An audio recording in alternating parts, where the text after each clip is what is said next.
Ich musste so machen und der Mann hat so gemacht. Das war weg. Okay.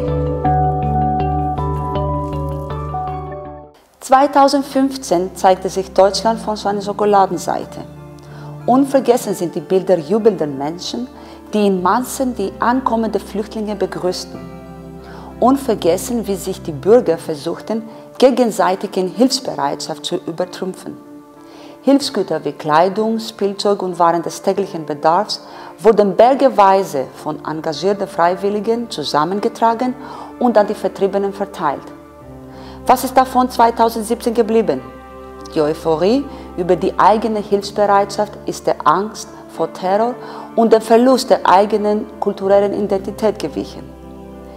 Dieselben Politiker, die noch vor 2 Jahren Flüchtlingscamps besuchten und dort Selfies mit sich machen ließen, arbeiten heute an möglichst effektiven Plänen, wie die Flüchtlinge schnellstmöglich wieder abgeschoben werden können.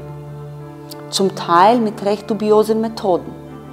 So werden manche Herkunftsländer für sicher erklärt, um Menschen dorthin legal abschieben zu können. Gleichzeitig werden aber die eigenen Bürger davon gewarnt, dorthin zu reisen, weil dort Krieg, Terror und Unrecht vorherrschen. Wir sollten nicht vergessen, die Ursachen der Vertreibung sind noch lange nicht beseitigt und daran haben die westlichen Demokratien auch einen erheblichen Anteil. Deshalb dürfen wir uns auch nicht aus der Verantwortung stehlen und die Menschen in den Krisenregionen nicht ihrem Schicksal überlassen. Wir müssen verstehen, dass es eben nicht unsere Lebensart ist, welche die Menschen zu uns treibt, sondern die nackte Angst vor Folter und Verfolgung.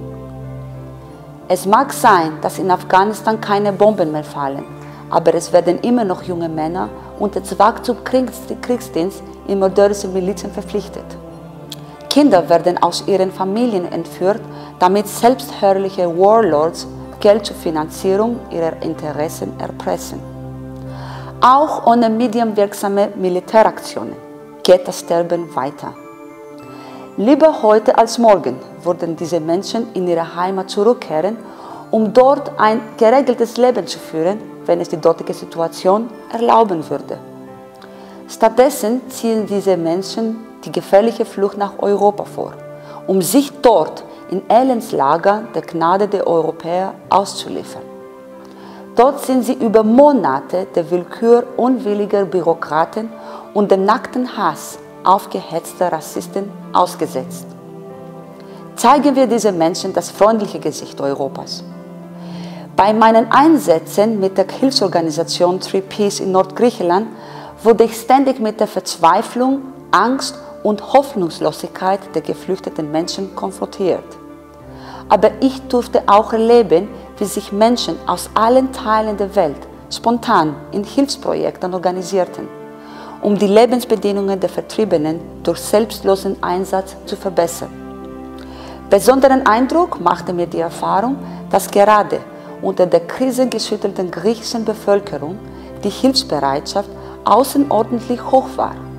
Obwohl viele der griechischen Helfer selbst mit existenziellen Problemen zu kämpfen haben, zeigen sie doch ein besonderes hohes Maß an Engagement und Solidarität.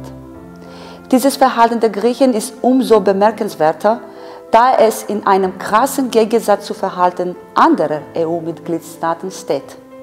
Zum Beispiel aktuell verschärft Ungarn seine harte und restriktive Flüchtlingspolitik durch den Bau elektrisch geladener Grenzzäune und Internierungslager für Flüchtlinge, obwohl es durch die Flüchtlingskrise bei weitem nicht so stark wie Griechenland betroffen ist.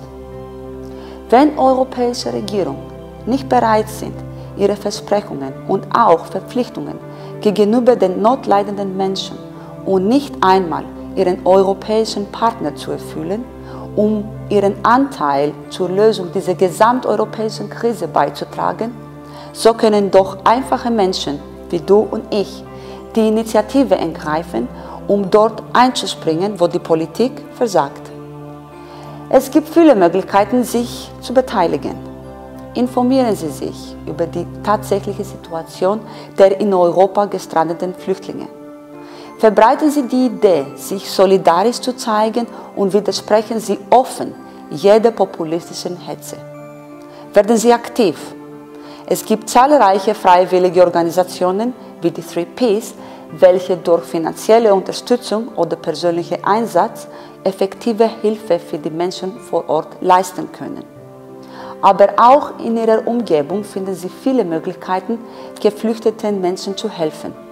Besuchen Sie sie, zeigen Sie ihnen ihre Menschlichkeit, hören Sie ihre Geschichten und Sie werden deren Menschlichkeit und Dankbarkeit erkennen.